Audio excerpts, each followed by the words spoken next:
ఏందిరిదా 200 మంది దగ్గర రాలేదా ఆ నాసును గొప్పునేనే యాంకర్ ఇంకా సరే కవర్ చేద్దాం.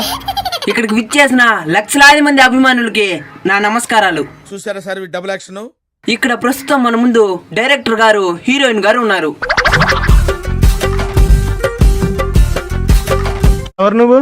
ఎలా ఉన్నా అంటే ఇప్పుడే హీరో గారు ఎయిర్పోర్ట్ లో ల్యాండ్ అయినాడంట. ఆయన వచ్చేదానికి కొంచెం ఆలస్యం అవుతుంది.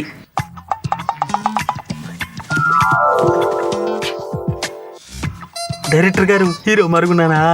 నువ్వు నిజంగానే హీరోనే కదరా? కదా మర్చిపోయినా. రే నీతో సినిమా తీయలేకుండా సచ్చినా సినిమా ఖచ్చితంగా అటర్ ఫ్లాప్ అయిపోతుందని తెలుసు, కానీ అది మనం బయట పడలేకుండా ఓవర్ యాక్షన్ చేయాలి. సరే సార్